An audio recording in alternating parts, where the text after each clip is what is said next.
दोस्त सरकार को दोगे? अरे नहीं, समझदार जो होता है वो जीने के लिए खाता है, पर तुम्हें देखकर तो लगता है तुम खाने के लिए जीते हो। खाओ, खूब खाओ, खा खा के इसे और बढ़ा लो। देखो भाई, तुम्हारी इस हालत को देखते हुए आटे के दाम कंट्रोल करना हमारे हाथ में नहीं है, ये तुम्हारे हाथ में। तुम जितना कम खाओगे दाम उतने कम होंगे, उतना तुम्हारा पेट कम होगा। हमारे क्या है, हम तो 2 रोटी खाने वाले हैं। तुम दाम नहीं घटाओगे तो हम 1 रोटी खा के काम चला लेंगे। मैं भी 1 रोटी खा लूंगा। हाँ, महंगाई कम करने का भी यही तरीका है, कम खाओ कम खाओ कम खाओ। अब जाओ, कम खाएंगे महंगाई। नेताजी, आपने कहा था चुनाव जीतने के बाद रोजगार देंगे। देंगे, बिल्कुल देंगे, पर किसको देवे? अरे कोई आवे तो देवे ना। अब तुम आए हो तो जरूर देंगे।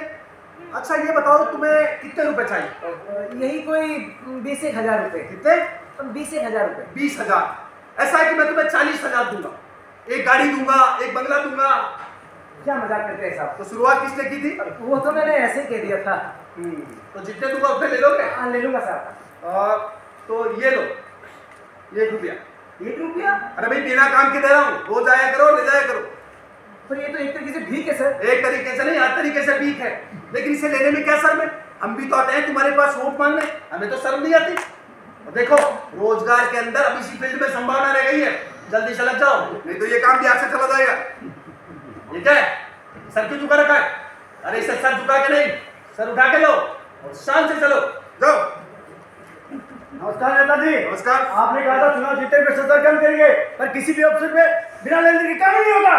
भ्रष्टाचार क्या लगा रखा है? भ्रष्टाचार, भ्रष्टाचार का मतलब समझते हो? भ्रष्टाचार का मतलब होता है भ्रष्ट आचार, भ्रष्ट विचार, भ्रष्ट तन, भ्रष्ट मन। ये भ्रष्टाचार केवल सरकारी नहीं होता है, सामाजिक भ्रष्टाचार होता है, घरेलू भ्रष्टाचार होता है। तुम जैसे लोगों को हमेशा दूसरों में भ्रष्टाचार दिखाई देता है। तुमने कभी अपने अंदर झांकने की कोशिश की? वो कैसे? तुमने हमें